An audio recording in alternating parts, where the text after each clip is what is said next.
Salam damai di hati, sahabat firman yang diberkati Tuhan. Kita bersyukur pada minggu ini kita boleh jumpa pada pelajaran rohani dan kita ada pada pelajaran kedua. Sebelum kita mempelajari firman, mari kita berdoa. Maha besar Bapa kami di surga, kami membutuhkan kuasa Roh Kudus, menyanggupkan kami untuk mempelajari firman pada hari ini. Kami menyerahkan firman dalam tangan-Mu, jadilah kehendak-Mu. Kami sudah berdoa hanya dalam nama Yesus Juru Selamat kami. Amin. Judul pelajaran kita sepanjang minggu ini adalah kematian dalam dunia yang berdosa. Ayat inti Roma pasal 5 ayat 12, firman Tuhan. Sebab itu, sama seperti dosa telah masuk ke dalam dunia oleh satu orang, dan oleh dosa itu juga maut. Demikianlah maut itu telah menjalar kepada semua orang karena semua orang telah berbuat dosa. Nah, saya dapati dalam ayat ini bahwa dosa Adam melibatkan dua aspek. Aspek yang pertama adalah ketidaktaatan terhadap suatu perintah tertentu. Dalam Kejadian pasal 2 ayat yang ke-16 dan ayat yang ke-17. Dan aspek kedua adalah kebanggaan yang berorientasi pada diri sendiri. Di dalam Kejadian pasal 3 ayat 5 dan ayat yang ke-6. Nah, ini juga melanjutkan gambaran dari Kejadian pasal 3 yang dimulai di dalam Roma pasal 1 ayat 18 sampai ayat yang ke-32. Nah, sahabat firman yang berkati Tuhan, tidak terduga terjadi badai. Dan terjadi badai ini di surga ketika Tuhan memutuskan untuk menciptakan alam semesta. Tuhan menciptakan manusia. Dan makhluk yang memberontak adalah memiliki peringkat tertinggi. Dia adalah Lucifer, yang kita sudah belajar pada pelajaran yang pertama. Dimulai dengan iri hati, iri pada Tuhan.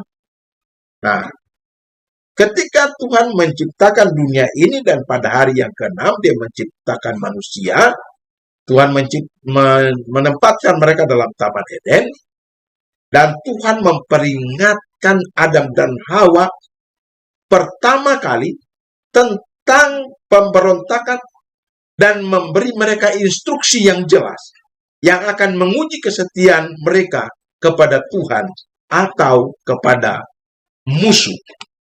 Mari kita lihat pelajaran yang sangat luar biasa pada pelajaran yang kedua ini, sahabat firman, bahwa manusia diciptakan dengan kebebasan memilih. Lalu Tuhan Allah memberi perintah ini kepada manusia. Semua pohon dalam taman boleh kamu makan buahnya dengan bebas. Tetapi pohon pengetahuan tentang yang baik dan yang jahat itu, janganlah kau makan buahnya. Sebab pada hari engkau makannya, pastilah engkau mati. Di dalam Kejadian pasal 2, ayat 16 sampai ayat yang ke-17. Nah, saya senang sebab pada hari engkau makannya, pastilah engkau mati. Di dalam ayat inti kita Roma 5 ayat 12, bagian yang menyatakan oleh dosa itu juga maut. Mari kita lihat.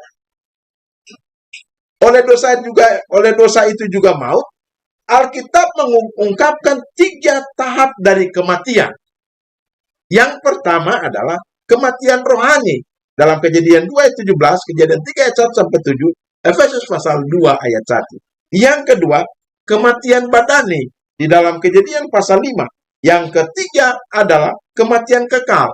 Di dalam Wahyu pasal 2 ayat 11, Wahyu 20 ayat 6, ayat 14, dan pasal 21 ayat 8. Nah, namun yang dibicarakan di sini dalam bagian ini adalah kematian rohani dari Adam itu sendiri.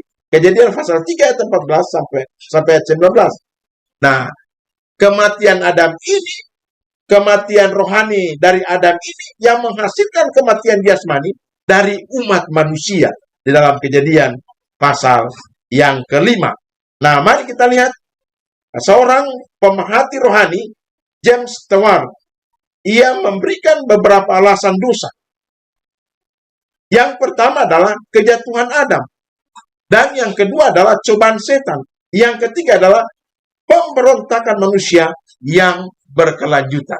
Sahabat Tuhan yang diberkati Tuhan, Adam dan Hawa atau manusia diciptakan dengan dan ditempatkan di Taman Eden dengan kebebasan memilih.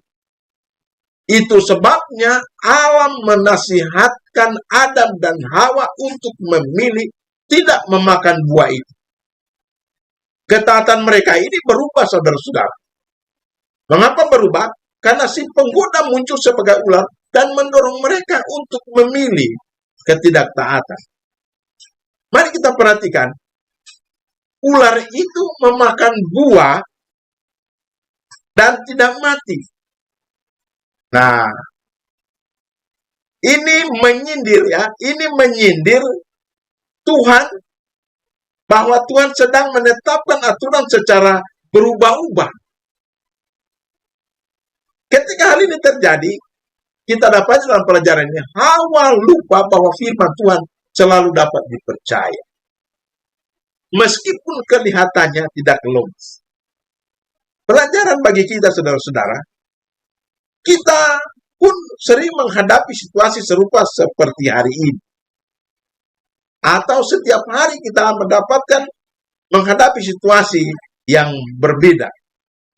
Dan disitulah kita harus memilih antara menaati Tuhan atau tidak percaya dan tidak menaatinya. Itulah sebabnya manusia diciptakan pada kapasitas bebas memilih. Di dalam pelajaran firman Tuhan yang kita pelajari pada minggu ini, kita dapati pertanyaan, apakah Tuhan itu benar?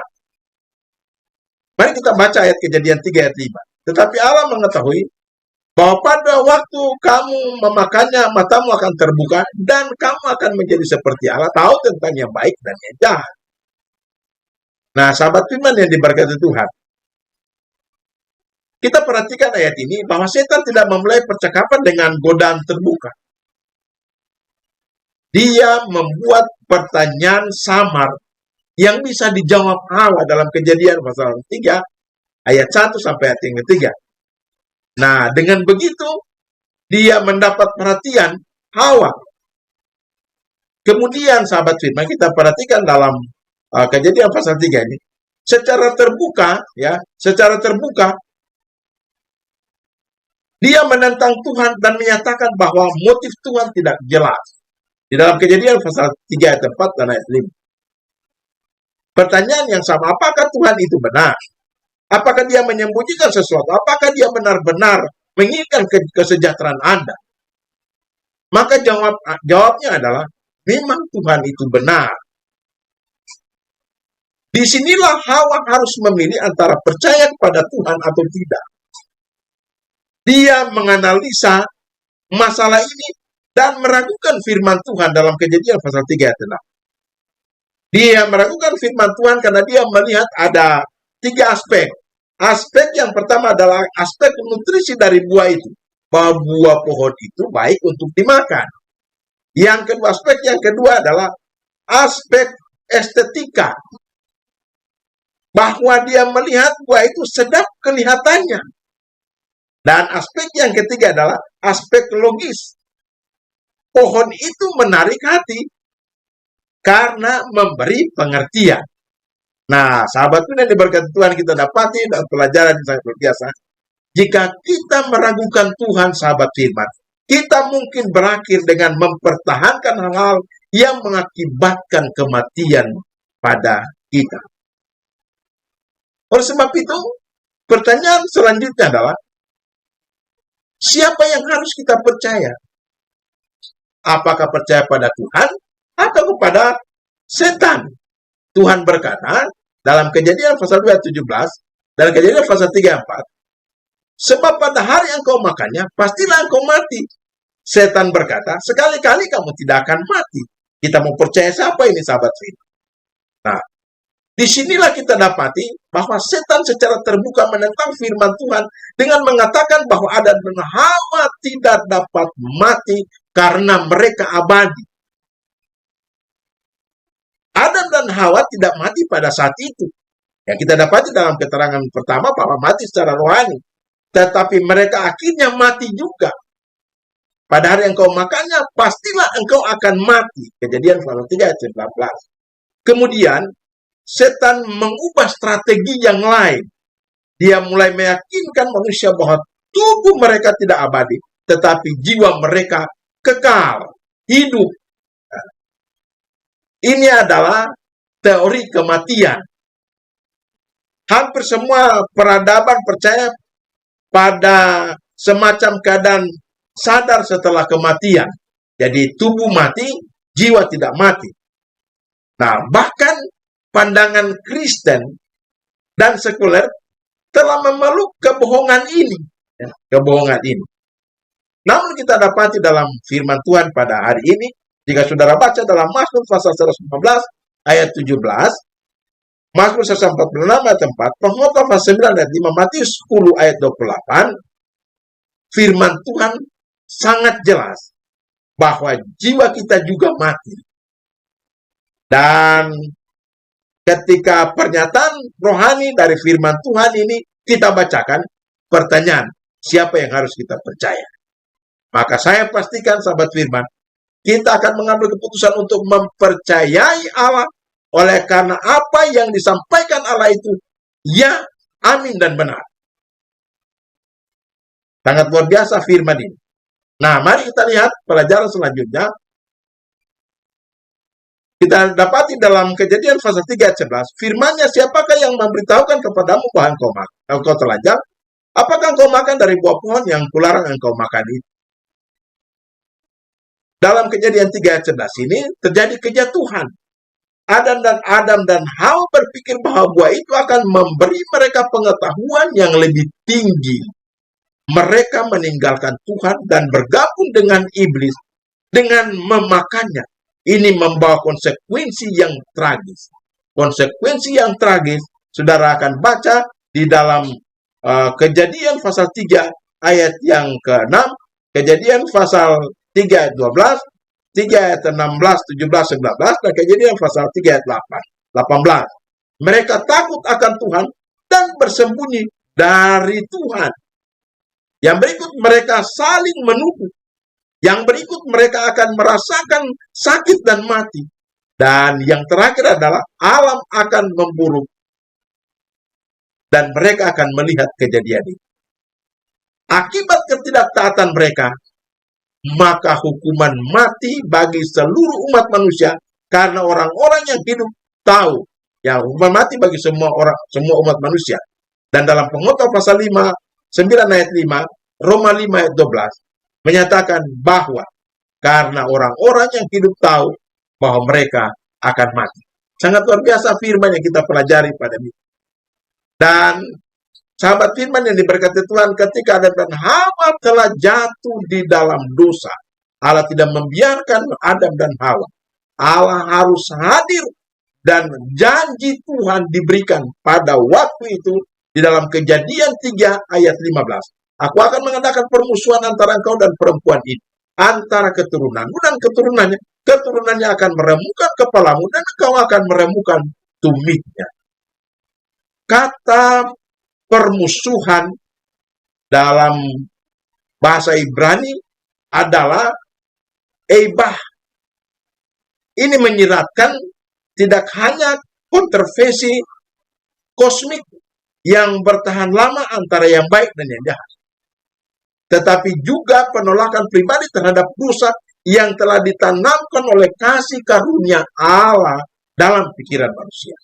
Nah, sahabat firman diberkati Tuhan, penolakan ini menggerakkan kita untuk berkeinginan untuk bebas dari huk setan, tetapi kita tidak dapat melakukannya. Kemudian Tuhan datang untuk menyelamatkan manusia dari kematian kekal.